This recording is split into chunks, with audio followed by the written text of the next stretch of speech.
오늘 주일 송구영신 예배 또 신년 예배를 통해서 우리는 성경의 성령에 대한 내용을 중요 내용들을 잘 살펴보려고 합니다. 여러분 성경의 성령, 하나님의 영, 여호와의 영이라는 단어를 모두 살펴보면 거의 한 300번이 나옵니다.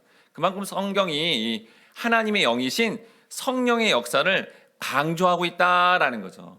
그런데 이제 한국교회 안에서는 이렇게 성령의 역사 그러면 이게 오순절 계통의 어떤 이런 영향을 받아서 그런지 뭔가를 체험해야 되고 기적을 느껴야 되고 또 뭐 특별한 임재를 느껴야 되는 걸로 그렇게 알고 있지만, 근데 여러분 예수님이 성령님에 대해서 본질적으로 말씀해 주신 게 오늘 본문의 말씀처럼 진리의 영이다라는 겁니다.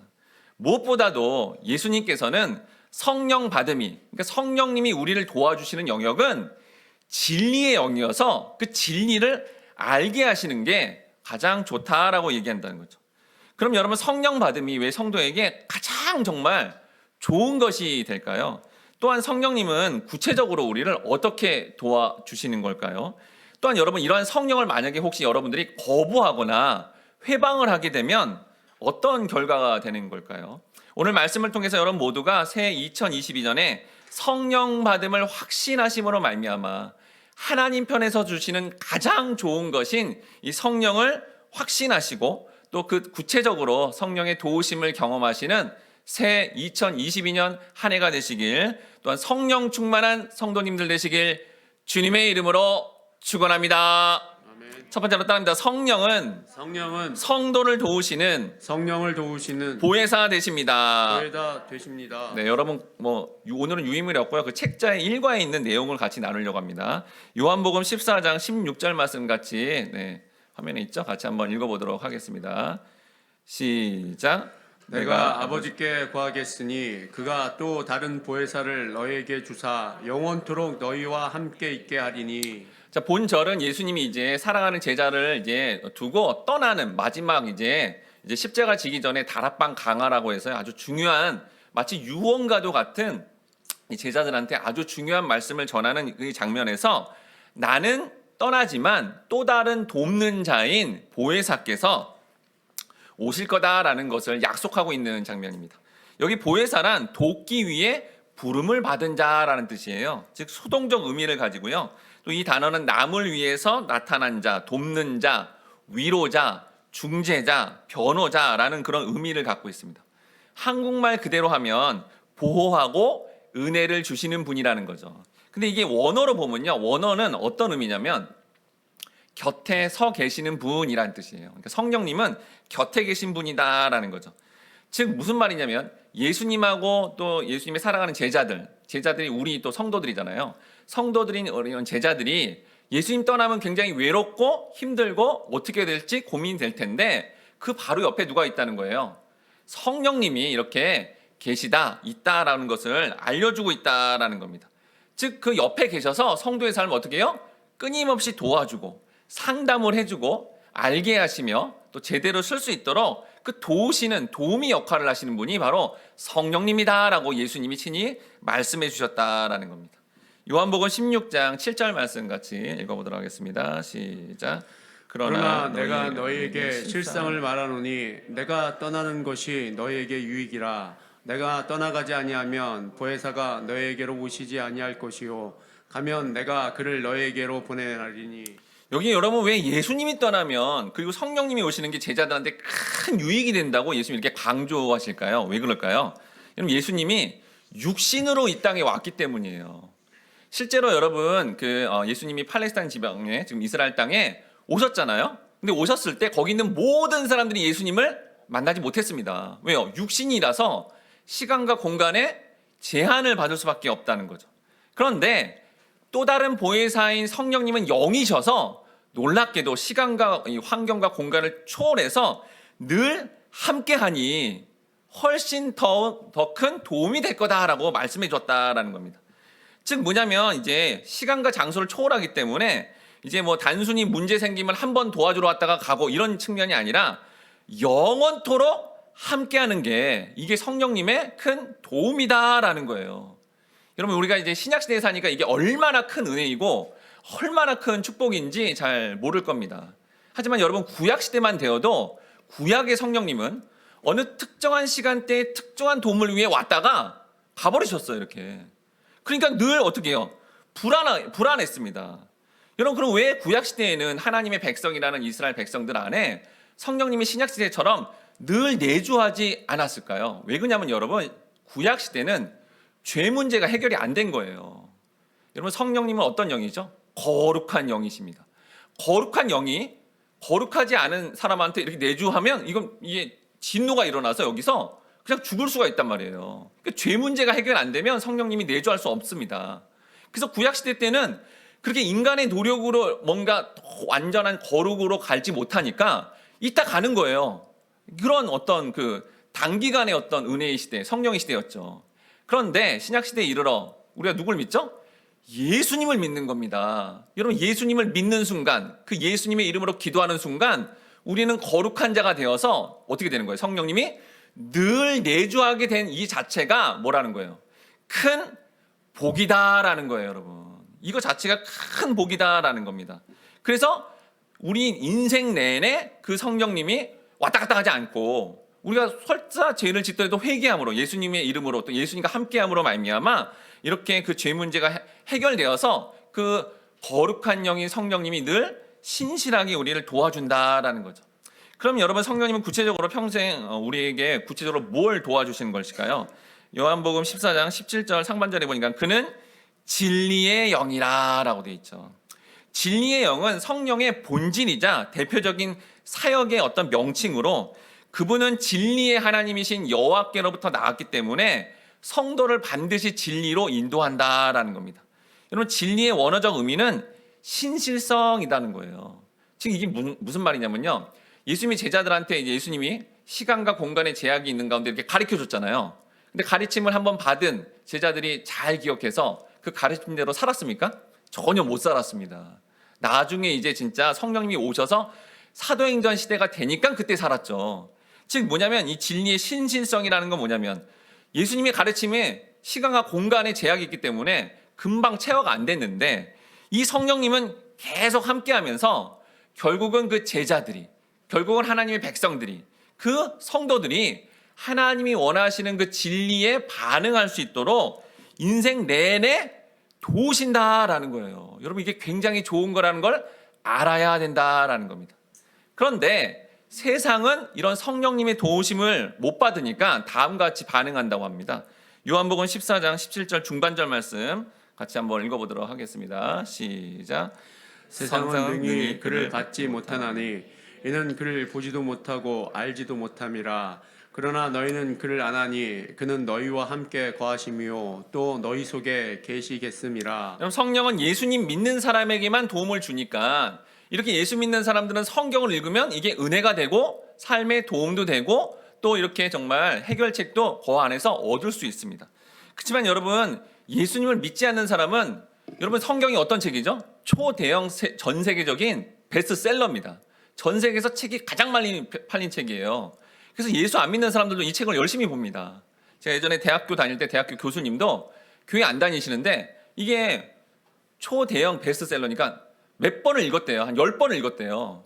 근데 저한테 뭐라 그러냐면 무슨 말인지 하나도 모르겠다는 거예요.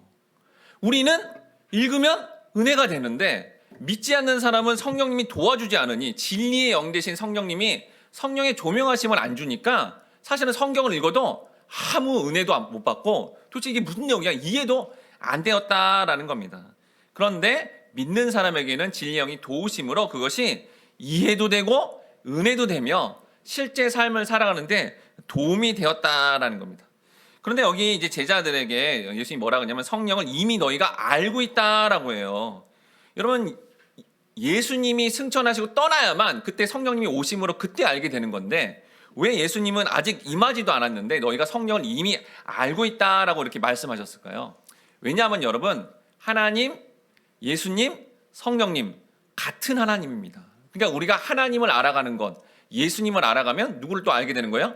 성령님도 똑같은 분이기 때문에 알게 된다라는 이 의미가 있다라는 거죠. 또한 예수님이 이제 죽으시고 부활하셔서 승천하시는 게 확실한 거니까 그 승천한 다음에 징표로 오시는 성령님이 확실히 오시는 거니까 확신이 오기 때문에 너희들이 그거를 알게 될 것이고 확신을 가지게 된다라고 말씀하고 있다라는 겁니다. 그리고 여러분 성령이 왜 이렇게 중요하냐면 여러분 왜 성령을 계속 추구해야 되고 성령의 증거를 가지고 있어야 되냐면 나중에 여러분 하나님이 여러분을 천국 가게 할 때 천국 앞에서 이렇게 판단할 때 성령이 있냐 없냐를 따라서 천국에 가냐 안 가냐가 결정되는 거예요. 예수의 영이신 성령님이 내주하지 않은 사람은 천국에 못 갑니다. 그래서 성령님이 이 땅에서 하시는 일이 뭐냐면 그 미래에 가는 천국을 맛보게 하는 거예요. 천국의 보증 되시거든요.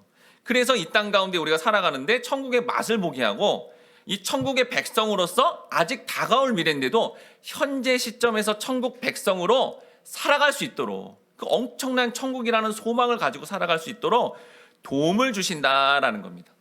그럼 진리의 성령님이 성도를 향해서 구체적으로 무엇을 하실까요? 요한복음 16장 13절 말씀 같이 읽어보도록 하겠습니다. 시작.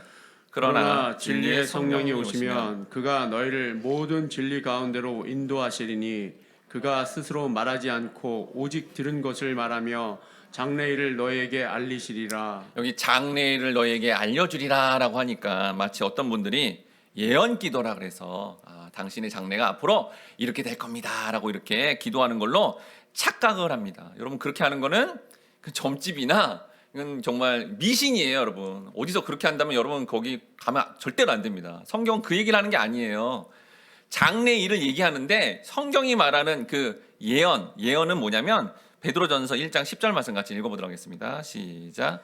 이 구원에 대하여는 너에게 임할 은혜를 예언하던 선지자들이 연구하고 부지런히 살펴서. 여러분 이 말씀 보니까 예언이 뭐래요? 선지자들이 성경을 열심히 연구하고 공부해서 알려주면 그걸 뭐라 그래요? 예언이라고 하는 겁니다. 지금 여러분들은 뭐 듣고 있는 거예요? 예언을 듣고 있는 거예요. 제가 지금 성경을 연구해서 여러분에게 말하고 있잖아요. 이게 예언이에요. 무슨 예언이죠? 아 그렇구나. 오늘 이 말씀을 내가 믿으면 미래 천국 가는구나. 이게 예언이에요. 여러분 지금 내가 예수를 믿으면 예수의 영이신 성령님이 함께함으로 내가 이 땅에 좀 고달프게 살지만 나의 나중에 미래는 천국이구나 라는 거를 미래의 일을 알게 됐죠. 그게 예언이라는 거예요. 여러분 이 예언 위에 개인적인 예언하는 건 전부 이단이나 사입입니다. 여러분 그런 건 없어요. 성경에서 개인사 나중에 10년 뒤에 어떻게 될 거 이런 거 전부 여러분 사이비하고 이단이라는 거예요. 성경은 지금 예수를 믿으면 나중에 천국 가는 분명한 예언을 이 성령님이 알게 하시고 믿게 하신다라는 겁니다. 뭐 제가 이런 얘기하면 여러분들은 다 예수님 믿고 천국 가시는 거잖아요. 믿습니다 하고 이렇게 여러분들이 당연히 교회 좀 다녀보면 이거 당연한 거지 이렇게 생각할 겁니다. 하지만 여러분이 만약에 미래에 대해서 너무 큰 불안과 걱정과 근심을 하고 있다면 아니면 현실을 살아가는데 보이는 것 같고 세상 사람들이 하듯이 보이는 것 같고 자꾸 비교의식 때문에 얘가 위축되고 있다면 여러분들이 진짜 예수님 믿는지 여러분이 진짜 성령님과 함께하는지를 다시 돌아봐야 된다라는 거예요. 여러분 삶의 근심과 걱정과 모든 것들은 다 어디서 나오죠? 죽음에서 나옵니다. 여러분 죽는 게 두렵지 않은 사람은 하나도 걱정이 안 돼요. 근데 궁극적인 죽음을 어떻게 하죠? 예수님, 성령님을 믿음으로 말미암아 부활과 천국 간다는 우리가 그 확신이 있다면 근심 걱정은 다 사라져야 됩니다. 여러분 성령님은 무슨 역할을 하는 거예요? 근심 걱정을 하지 않고 이 땅 가운데 성령의 열매를 가지고 그 기쁨과 이런 어떤 성령의 열매들을 다 맺게 하시는 분인데 내가 미래에 대해서 너무 많은 불안을 가지고 있거나 현실에 사는데 누구는 뭐 있대 이러면서 비교의식에 너무 매여 있다면 난 진짜 성령과 함께하는 사람인가? 난 진짜 예수 믿는가? 돌아봐야 된다라는 거예요. 돌아봐서 성령이 정말 함께한다면 그 성령의 도우심으로 말미암아 성령님이 주실 수밖에 없는 열매들인 사랑부터 절제까지의 좋은 마음들이 실제로 생기고요. 또한 내 미래는 천국인데? 그러면서 그게 확신하게 나한테 오니까 미래에 대한 염려, 근심, 걱정이 사라지게 되는 게 이게 성령님이 우리에게 도와주시는 그런 도움이다라는 겁니다. 그럼 여러분 성령님께서 우리와 함께함으로 우리가 실제로 누리게 되는 것은 무엇일까요? 요한복음 14장 18절 말씀 같이 읽어보도록 하겠습니다. 시작. 내가 너희를 고아와 같이 뿌려두지 아니하고 너희에게로 오리라. 여러분 예수님께서 이 제자들을 떠나시지만 성령님이 함께함으로 제자들이 어떻게 된다는 거예요? 외롭고 이렇게 슬프지 않게, 그렇게 외롭지 않게 공동체와 연합과 교제의 풍성함을 우리에게 허락해 주신다라는 겁니다. 예수의 영인 여러분 성령님이 여러분 예수님 믿음으로 반드시 계시면 여러분이 이렇게 정말 현대인들이 이렇게 뭔가 외로움을 느낄 때에도 느끼지 않고 그렇게 풍성한 교제와 또 동역과 나눔, 그것을 교회 공동체와 또 하나님의 백성들의 나눔을 통해서 반드시 외롭지 않게 만드신다는 거예요. 여러분 현대사회는 예전보다 대면으로 만나지만 요즘 각종 SNS를 통해서 여러 가지 페이스북, 뭐 인스타그램 이런 걸 통해서 현대인들이 나는 정말 풍성한 교제를 나누고 있다라고 하면서 하나도 외롭지 않고 아주 마음이 평안합니다라고 말을 합니까? 여러분 아닙니다. 오히려 SNS를 통해서 얼굴 안 보이게 되니까 어떻게 되죠? 심한 댓글을 쓰고 또 인신 공격을 너무나 더 강력하게 하며 오히려 이전보다 더 큰 외로움과 절망이 커서 사실은 예전보다 더 잘 살게 되는데 자살률이 더 높아졌다라는 거죠. 실제 관계에서도 여러분 그런 게 다 이렇게 드러나니까 옛날에 어떤 사람이 이렇게 해외여행 갔다 와서 하와이 갔는데 바닷빛이 뭐 에메랄드빛이었어 이렇게 얘기하면 뭐야? 나 모르는데? 그래서 별로 부럽지도 않았어요. 근데 이제 사진이 나오고 동영상이 나오고 하니까 그게 너무너무 부럽게 되는 거죠, 사실. 그러니까 사실은 옛날보다 돈이었거나 권세가 없으면 왕따를 당하고요. 처절한 외로움을 겪게 되는 게 현실이다라는 거예요. 그런데 성령님이 함께 하시면 반드시 성령의 사람을 그 사람에게 붙여서 홀로 외롭게 있지 않게 하시고 동역자를 붙여주시고 나를 통해서 공동체가 세워지며 연합하게 된다라는 거예요. 그 성령께서 살아계시면 성도 홀로 있지 않게 하시고 도움의 손길을 주시며 교제하며 연합함으로 관계의 기쁨을 누리게 하시고 궁극적으로 하나님이 하시려는 것, 하나님과의 관계 회복과 사람과의 관계 회복이 성령 하나님을 통해서 이루어지게 된다라는 겁니다. 그럼 여러분 성령님의 이러한 도움을 받게 되면 우리는 어떤 삶을 살게 되는 걸까요? 요한복음 14장 20절 말씀 같이 읽어보도록 하겠습니다. 시작. 그날에는 내가 아버지 안에 너희가 내 안에 내가 너희 안에 있는 것을 너희가 알리라. 이건 정말 놀라운 말씀입니다. 이게 무슨 말씀이죠? 그 성령이 함께하면 너희가 나와 같은 존재가 된다는 거예요. 여러분 우리가 예수님 같은 존재가 이 땅에서 될 수 있다는 겁니다. 이거 정말 엄청난 놀라운 약속인 거죠, 여러분. 이 신약 시대에만 누릴 수 있는 그런 백성들이 누릴 수 있는 은혜다라는 거예요. 예수 믿는 자에게 절대로 떠나지 않는 성령님이 계심으로 끊임없는 제약도 나오는데도 불구하고 성령이 충만하면 예수님과 같은 존재로 살아간다라는 거예요. 복음서에 보였던 예수님 같은 사람들에게 선한 영향력을 끼치며 복음을 전파해서 죽어가는 영혼들을 살리는 그 일들을 우리로 하여금 하게 하신다라는 겁니다. 여러분 성부 되시는 하나님과 성자 되시는 예수님은 일체합니다. 일체하죠. 그런데 이 성자 되시는 이 로마서에 보니까 예수님을 우리의 뭐라 그러냐면 형님이래요. 형님. 우리의 형 된대요. 맏형 된다 그랬거든요. 근다고 이제 처음 가서 예수님 만났는데 형님 그러면 안 됩니다. 비유적으로 얘기한 거죠.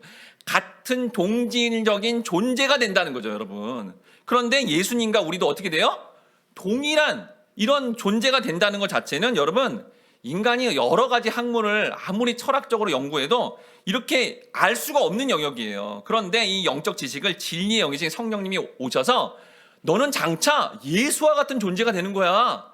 예수님 같은 똑같은 그런 존재로 사는 거야 라는 것을 성령님이 알게 하시니 여러분 이 말씀을 이제 깨닫게 되면 우리는 감격할 수밖에 없다라는 겁니다. 마지막으로 스가랴 4장 6절 말씀 다 함께 읽어보도록 하겠습니다. 시작.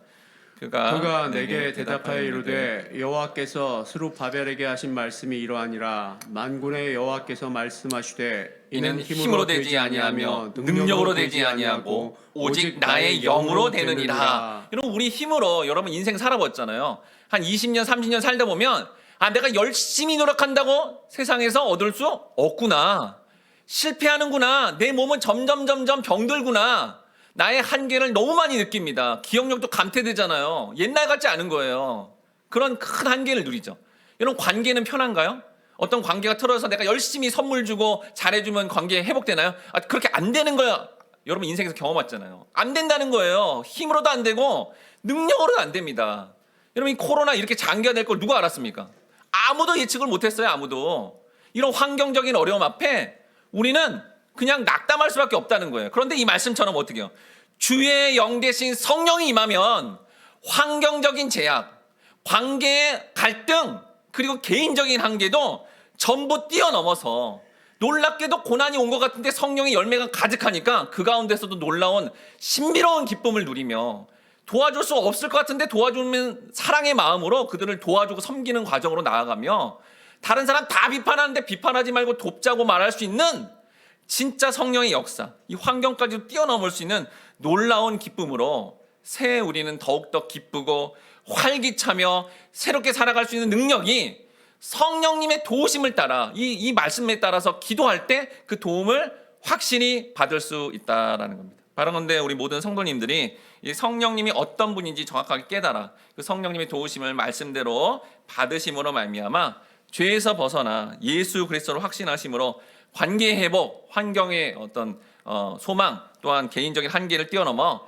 성령님의 도우심을 반드시 받으시길 주님의 이름으로 축원합니다. 두 번째로 따라합니다. 성령을 모독하게 되면 그 죄에 대해서 사하심을 얻지 못하게 됩니다. 성령 시리즈 책자의 이과에 대한 내용입니다. 마태복음 12장 18절에서 19절 말씀 같이 읽어보도록 하겠습니다. 시작. 보라, 내가 택한 종 곧 내 마음에 기뻐하는 바 내가 사랑하는 자로다. 내가 내 영을 그에게 줄 터이니 그가 심판을 이방에 알게 하리라. 그는 다투지도 아니하며 둘레지도 아니하리니 아무도 길에서 그 소리를 듣지 못하리라. 여러분 성령 하나님이 늘 내주하셨던 예수님은 복음을 알도록 전했다라는 거죠. 그런데 우리가 성령님을 마치 무슨 보이는 유익을 얻기 위한 신앙생활의 도구처럼 여기는데 이게 잘못됐다라는 거예요. 특별한 체험과 기적을 추구하는 게 아니라 예수의 영이신 성령님이 함께하면 예수님처럼 복음을 증거하고 그리고 예수가 전파되도록 하는 것이 그게 성령의 본질이다라고 예수님이 말씀해 주었다는 겁니다. 근데 이러한 내용을 잘 이해도 못하고 자기의 편견에 쌓여 있었던 예루살렘에서 내려온 이 바리새인과 서기관들은 예수님한테 사람들이 자꾸 몰리고 원래는 이전에는 자기네들이 이런 백성들의 인정과 이런 어떤 칭찬을 받았는데 그걸 예수님한테만 가니까 시기에서 그가 하는 모든 일들이 귀신의 왕을 힘입었다고 비판을 합니다. 마태복음 12장 24절, 28절 말씀 같이 읽어보도록 하겠습니다. 시작. 바리새인들은 듣고 이르되 이가 귀신의 왕 바알세불을 힘입지 않고는 귀신을 쫓아내지 못하느니라 하거늘 그러나 내가 하나님의 성령을 힘입어 귀신을 쫓아내는 것이면 하나님의 나라가 이미 너희에게 임하였느니라. 여러분 놀라운 기적을 일으키며 진리를 선포하시는 그 예수님을 왜 바리새인들 이 서기관들은 왜 거부하고 끝내 십자가에 못 박으라고 그렇게 몰고 갔을까요? 여러분 당시 유대인들은 메시아를 기다렸는데 그 메시아를 기다리면서 또 목숨 걸면서 열심히 율법을 지켰습니다. 여러분 그들이 바랬던 지금 현대 이스라엘 나라도 마찬가지예요. 여러분 이스라엘 국기 가운데 뭐가 있죠? 다윗의 별이 있죠. 그게 메시아 사상이거든요. 그러니까 그들이 생각하는 메시아는 뭐냐면 이스라엘 역사상 다윗 시대, 여러분 아시죠? 다윗 시대 때 어떤 시대였죠? 모든 사방 동서남북에 있는 나라에게 이스라엘이 유일하게 그때 조공을 받았어요. 강대국이 돼가지고 다른 나라들이 다 이렇게 막 바치는 거를 받는 시대. 여러분 그런 메시아를 꿈꾸고 있는 거예요. 지금도 마찬가지고 이 시대도 마찬가지인 거죠. 그래서 그런 메시아를 이렇게 기다리고 있었는데 처음 예수님이 나타난 걸 딱 봤더니 막 기적을 일으키니까 기적을 일으키시네? 혹시 메시아 아니야? 저런 기적을 통해서 로마 제국을 확 제압하고 우리가 그때 그 다윗 때처럼 다시 복귀한다는 그 예언의 말씀처럼 되는 거 아니야? 라고 여겼어요. 그러면서 예수님 하신 말씀을 딱 들어봤더니 그런데 예수님 말씀을 딱 들어보니까 힘으로 다른 나라를 제압하는 사상이 아닌 거예요. 들어봤더니 또한 자기가 종교적 열심으로 이렇게 율법을 막 지키니까 백성들이 인정해 줬는데 그렇게 율법을 열심히 지키는 게 그거 잘못된 거야. 이렇게 얘기하시는 거예요. 그 예수님이. 그리고 보이는 권세, 부, 명예 이런 거를 인정하지 않으니까 예수를 어떻게 해요? 거부해버리고요. 그걸 왜 인정 안 해? 그럼 막 분노가 일어나가지고 사실은 예수님을 십자가에 못 박아 죽이게 했다라는 겁니다. 바리새인과 당시 유대인들은 자기가 원하는 것, 보이는 것들에 대해서 원하는 것들을 들어주지 않는다고 하니까 예수를 핍박하고 십자가에 못 박아버린 겁니다.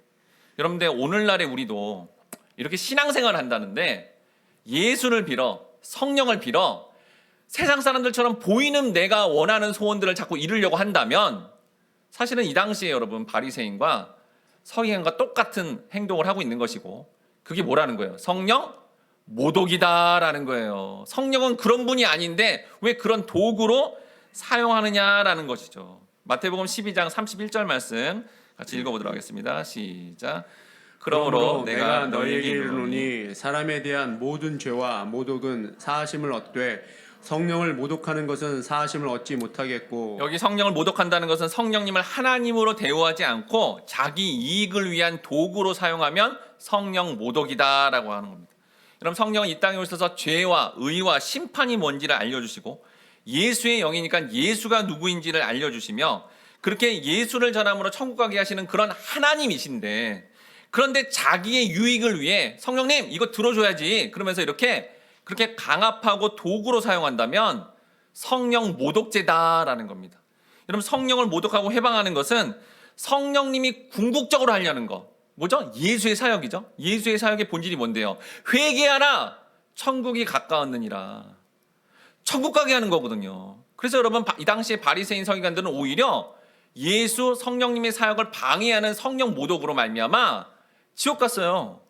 근데 그들이 어떤 역할을 했냐면 자기네들이 지옥을 가는데 이게 맞다고 이 율법 지키는 게 맞다고 저 예수 틀렸다고 그러면서 다른 사람을 끌어들였습니다. 자기도 지옥 가고 다른 사람도 끌어들여서 같이 지옥 가게 하니 절대로 용서가 안 된다는 거예요. 이거는요. 너희들만 죄 짓고 지옥 가지 왜 다른 사람까지 지옥 가게 하느냐는 거예요. 여러분 이게 정말 조심해야 될 일입니다. 신앙생활을 제대로 해야 된다는 게 여기 나오는 거죠. 이게 성령 모독이다라는 겁니다.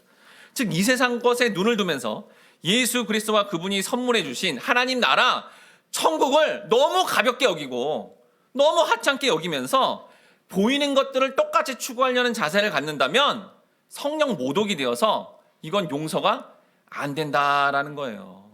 그런데 이런 말씀들을 통해 그랬구나 하나님 잘못했습니다 회개하면서 이제 성령을 모독이 아니라 존중하겠습니다. 정말 성령님을 정말 내 삶에 이렇게 근본으로 모시겠습니다라고 그렇게 받아들이면 그 성령님이 여러분에게 필요한 꼭 그 도움을 주신다라는 거예요. 그리고 성령님 존중해야 된다는 거예요. 그럼 여러분 성령님의 많은 도우심을 제가 이렇게 열거 있는데 그러면 이 성령의 여러 도우심 중에 가장 좋은 것은 뭘까요? 성도인 우리 하나님 백성에게 성령님을 통해 하나님이 궁극적으로 도와주시려는 거 하는 것은 무엇일까요? 누가복음 11장 13절 말씀 같이 읽어보도록 하겠습니다. 시작.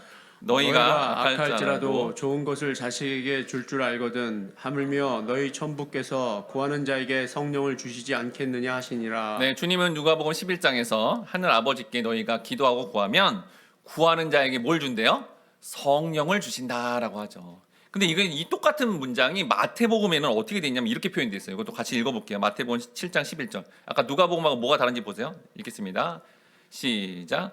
너희가 악한 자라도 좋은 것으로 자식에게 줄 알거든 하물며 하늘에 계신 너희 아버지께서 구하는 자에게 좋은 것으로 주시지 않겠느냐. 그러니까 여러분 이 말씀을 보니까 같은 말씀인데 하나님 편에서 예수님 편에서 이렇게 하나님 백성에게 가장 좋은 거 주는 게 뭐라는 거예요? 성령이다라는 거예요.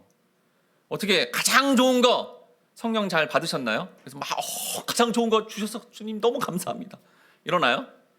대답이 없으시잖아요. 지금 가장 좋은 게 뭔지 모르는 거예요. 지금 하나님 편에서 주시려는 가장 좋은 게 성령이라는데 이 성령을 받은 것 같거든요.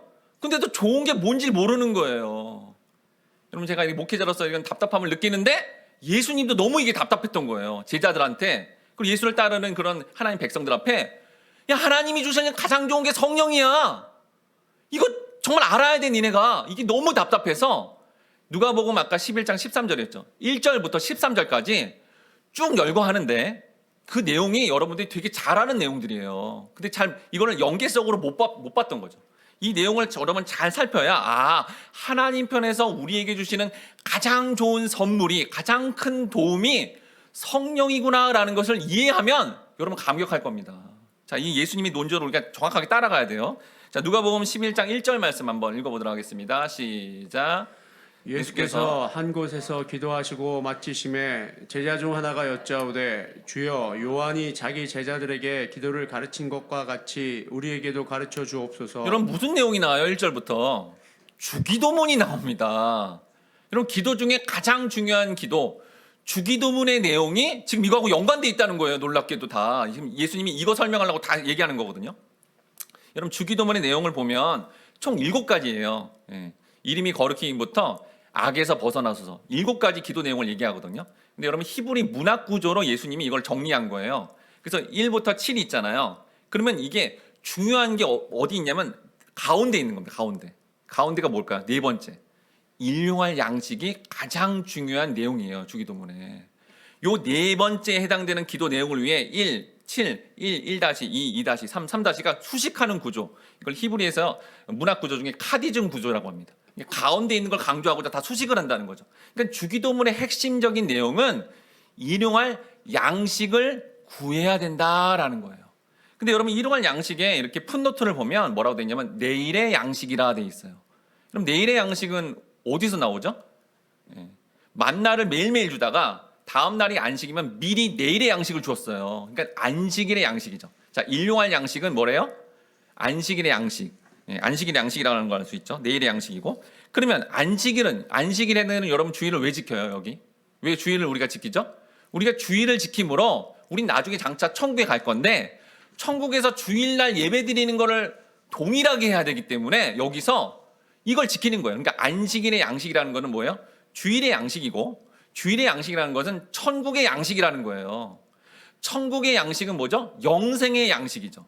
근데 이 영생의 양식에 대해서 예수님이 이렇게 말씀했습니다. 요한복음 6장 48절에 내가 곧 생명의 영생의 떡이다라는 거예요. 그러니까 이게 보세요, 여러분. 정리를 잘해야 하는데 일용할 양식, 내일의 양식, 안식일의 양식, 천국의 양식, 영생의 양식, 예수님이었다는 거예요, 예수님. 그럼 예수님을 먹는다는 건 또 무슨 얘기입니까? 예수님을 먹는다는 것은 예수님의 말씀을 듣는다라는 뜻이에요. 그러니까 예수님의 말씀을 양식 삼아서 구하라라고 하는 거죠. 그런데 그 당시에 사람들도 예수님의 말씀을 양식 삼지 않고 양식을 주신 오병이요. 보이는 어떤 돈, 권세 이것만 추구하니까 예수님 답답하니까 이걸 구해야 되는데 이걸 안 구하니까 답답하니까 다음에 비유 이야기를 해줍니다. 누가복음 11장 6절에서 7절 말씀 같이 읽어보도록 하겠습니다. 시작. 내 벗이 여행 중에 내게 왔으나 내가 먹일 것이 없노라 하면 저가 안에서 대답하여 이르되 나를 괴롭게 하지 말라. 문이 이미 닫혔고 아이들이 나와 함께 침소에 누웠으니 일어나 내게 줄 수가 없노라 하겠느냐. 예전에 제가 이 본문을 보면서 아, 이거 진짜 무례하다. 밤늦게 가지고 친구라고 막 두들겨서 떡 내놓으라, 빵 내놓으라 이렇게 양식을 구하면 이런 경우가 어디 있어? 라고 생각하겠지만 여러분 이거는 이 당시 또 지금도 마찬가지인데 이 이스라엘의 어떤 그 풍습을 알아야 돼요. 여러분 성지순례 가보니까 낮에는요 돌아다닐 수가 없어요. 너무 뜨거워서. 그러니까 여행을 언제 해요? 밤에 합니다. 밤에 해서 원래 풍습이 어떻게 돼 있냐면 그 마을에 자기가 아는 사람이 있으면 밤에 원래 가서 먹는 것, 자는 곳을 요구하는 게 정당한 거였어요. 정당한 거. 그래서 마을마다 예를 들어서 이식하고 산다 그러면 한 가구씩 밤을 새면서 양식을 준비해야 돼요. 그 나그네야 아는 사람을 대접해야 되니까. 근데 만약에 혹 이렇게 그 친구나 지인이 양식을 구했는데 여기 나온 것처럼 안 돼 하거나 마을 사람들이 그걸 그 양식을 안 주죠. 그럼 어떻게 돼요? 굉장한 수치심과 부끄러움을 느꼈습니다. 여러분 우리나라도 100여 년 전만 해도 이 수치 문화, 부끄러운 문화가 얼마나 컸는지 그걸 느끼지 않으려고 어떻게 해요? 죽기까지 했어요. 그러니까 이 말이 무슨 말이에요? 그 밤에 떡, 양식, 아까 양식이에요. 주기도문의 양식처럼 이 양식, 그 하늘 양식, 영생의 양식을 구하면 그 마을 사람이나 그 친구가 죽음을 각오하고 양식을 반드시 주는 것처럼 니네가 그걸 놓고 기도하면 내가 반드시 준다는 거예요. 자, 이렇게 말을 했는데도 여러분들이 그래도 아직 이해가 안 된다라고 생각되겠죠. 그러니까 예수님이 또 답답했는지 아주 유명한 말씀, 여러분이 너무나 잘 아는 말씀을 또 합니다. 누가복음 11장 9절에 12절 말씀 같이 읽어보도록 하겠습니다. 시작. 내가 또 너희에게 이르노니 구하라 그리하면 너희에게 주실 것이요 찾으라 그러면 찾을 것이요 문을 두드리라 그러면 너희에게 열릴 것이니 구하는 이마다 받을 것이요 찾는 이가 찾을 것이요 두드리는 이에게 열릴 것이니라. 너희 중에 아비된 자가 누가 아들이 생선을 달라 하면 생선 대신에 뱀을 주며 알을 달라 하면 전갈을 주겠느냐? 자, 주기도문의 양식, 떡 양식을 강청하며 구하는 친구의 비유 이야기 다음에 이 얘기가 나오니 여기 구하라, 두드려라, 찾으라, 뭔 얘기예요? 이게 지금 뭘 구하라는 거예요? 위에 양식 구하라는 얘기예요. 여러분 이 구절이 하도 유명하니까 자기 소원 구할게요, 주세요. 여러분 그런 얘기하는 거 아닙니다. 예수님은 이거 문맥을 봐야 되잖아요. 문맥을. 이 문맥 따라 보면 이게 지금 뭐 내 소원 이거 들어주세요 이 얘기가 아니에요. 여러분 구하라 주실 것이요. 이게 뭔 얘기죠? 떡 양식을 제대로 구하라라고 얘기하는 겁니다. 그리고 그것도 못 알아들을 거니까 또 무슨 얘기를 해줘? 아버지한테 야 생선 달라면 누가 이렇게 무슨 정갈이나 뱀 이런 거 주겠냐? 양식 아버지한테 구하면 그 자녀한테 양식 그대로 주는 것처럼 나한테 이 양식 좀 구하라. 주기도문에 일용할 양식, 양식을 요구한 친구의 비유, 구하라 주실 것이요. 그리고 아버지께 양식을 구하면 반드시 준다는 거예요. 반드시. 여러분 예수님이 얼마나 답답한지 4번이나 얘기한 거예요. 4번 똑같은 얘기를. 왜요? 오늘날 현대 크리스찬도 새해가 맞이했는데 기도 제목 중에 이 양식을 안 구하거든요. 이렇게 구하라고 예수님이 정말 4번씩이나 얘기하고요. 사실은 산상수훈 내내 이 얘기만 합니다. 예수님은. 근데 못 알아듣는 거예요. 못 알아듣는 거. 그게 정확하게 알아야 된다라는 거죠. 이 말이 무슨 말이에요? 사랑하는 누구야? 네가 당장 바라는 소원, 네가 당장 바라는 그 기도 제목들 내려놔. 내가 진짜 너에게 주려는 건 뭔 줄 알아? 하늘 양식이야. 하늘 양식, 영생의 양식. 이거 구해야 되지 않겠니? 라고 호소하면서 반복적으로 얘기하는 거예요. 더 쉽게 얘기하면 이런 겁니다. 여러분 창세기부터 요한계시록까지 성경의 내용이 궁금해요? 그 정말 알고 싶어해요? 그 소원이 있어야 된다는 거예요. 말씀에 대한. 하나님 이 말씀 어떤 건지 너무 궁금해요. 알고 싶어요. 알고 싶어요. 이거 놓고 기도하라는 겁니다. 이거 놓고 정말 구하고 기도하라라고 예수님이 그렇게 강조한 거예요. 그럼 도대체 이 말씀의 양식이 구체적으로 뭘 의미하길래 이렇게 다 강조하실까요? 여러분 동양권에서 양식은 뭡니까? 여러분 뭐 아침에 드시고 왔나요? 아침? 밥 먹잖아요. 우리는 밥. 뭐 물론 우리 어린 친구들은 빵이나 딴 거 먹겠지만, 네, 우리는 밥을 먹지 않습니까? 자, 서양권에는 뭘 먹죠? 빵을 먹습니다. 빵. 근데 여러분 여기 말씀이 뭐냐면 이 말씀이 어떤 사람이 여러분 쌀인데 그 생쌀을 먹어요? 어떤 사람이 밀가루가 빵이 되는 거죠. 밀가루를 그냥 먹습니까? 안 먹는다는 거예요. 어떻게 먹죠 우리가? 요리사 아니면 요리를 정성껏 하는 엄마가 이렇게 그 생쌀을 밀가루를 이렇게 요리해서 밥으로 만들고 빵으로 만들어야만 그때 맛있게 먹고 힘을 내게 된다라는 거죠. 이때 요리사 엄마가 누구예요? 성령님이라는 거예요, 여러분. 그러니까 여러분 말씀이 우리에게 어떻게 주어지는 거예요? 한국말로 주어져. 한글로 주어지죠? 외국 사람은 영어로 주어지죠?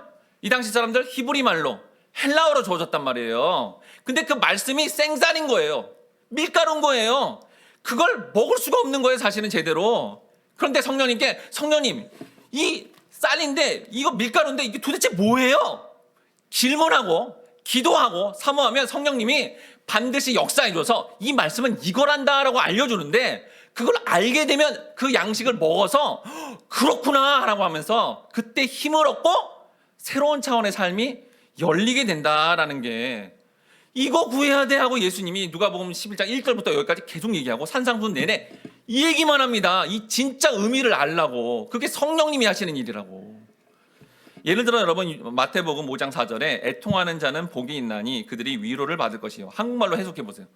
애통, 슬퍼요. 너무 힘들어요. 막 울고 있는 거예요. 그럼 뭐예요? 위로를 받는데요. 힘들지? 재윤아 힘을 내. 이렇게 들리죠. 근데 성령이 충만한 또 성령님에 입각한 목회자나 영적 리더나 순장님이 와서 알려주는 거예요. 이 말씀의 본 의미를. 자, 여기 애통이라는 단어는 곡하다라는 뜻이에요. 한국말로는 또 안 보이죠. 곡하다 뭐예요? 누가 죽었다는 거예요. 죽어서 우는 겁니다. 누가 죽었을까요? 내 안에 예자가 죽은 겁니다. 왜 죽어요? 내가 바라는 욕망과 소원이 있는데 그게 막 안 되니까 그게 너무 슬퍼서 울고 있는 거예요. 그리고 여기 위로라고 돼 있죠? 한국말로는. 이 위로의 본 의미가 뭐냐면 파라클레토스, 성령이란 뜻이에요. 이 위로가. 그럼 성령님이 어떻게 위로하냐? 재윤아 괜찮아. 너의 옛자는 그렇게 죽어야 되고 꺾여야 돼. 네 고집이 꺾여야 돼. 그래야 네가 천국 백성으로 거듭나는 거야. 너가 천국 가는 거야. 괜찮아 괜찮아. 이거 괜찮아. 너 지금 슬픈 게 아니야. 괜찮아 일어나. 내가 너를 위로해 주는 거야. 넌 지금 천국 갈 수 있는 거야. 라고 그렇게 위로해 주신다는 본 의미를 알게 되면 성도가 그렇구나. 내 인생 가운데 안 돼가지고 이렇게 슬퍼하고 막 이렇게 애통해하고 그랬는데 그게 아니라 오히려 이런 과정을 통해 내가 천국 가기 위한 과정으로 성령님이 나를 인도하시구나, 나를 위로하시구나 알게 되면 그러면 아까 생쌀이 아니라 밥 먹고 밀가루가 아니라 그 빵을 먹음으로 우리가 천국의 기쁨을 실제로 누리고요. 실제 여러분 이 진리를 알아가면요. 삶의 문제와 뭐 고민과 염려 근심은 즉각 사라집니다. 놀랍게도. 그걸 누리는 것이 궁극적인 여러분 성령님의 도움이다라는 겁니다. 그래서 이 말씀의 의미를 알게 된 성령의 사람은 자기 욕망이 이루어지지 않아도 슬픈 게 아니라 오히려 희한한 기쁨을 누리고 하나님 나라의 통치를 받아 성령의 실제 열매들인 사랑부터 희락부터 그 마지막 절제 열매를 풍성하게 맺으니까 날마다 행복한 거죠. 그리고 삶의 마지막 결론은 뭐예요? 여러분 영화에서 제일 중요한 게 뭐예요? 결론이잖아요. 마지막 결과. 천국을 확신하게 되니 그러니까 그 좋은 것을 준다고 하니 우리가 진리의 성령님의 도움이 가장 필요한 것이다라는 겁니다. 우리 이 시간에 오소서 진리의 성령님 함께 찬양하며 진리의 성령님께서 문자로 된 말씀의 본 의미를 알려주사 관계의 회복과 내 안에 한계를 뛰어넘어 성령 충만하게 말씀을 전하여 이걸 모르는 사람들도 그렇게 경험하기를 함께 같이 다짐하도록 하겠습니다.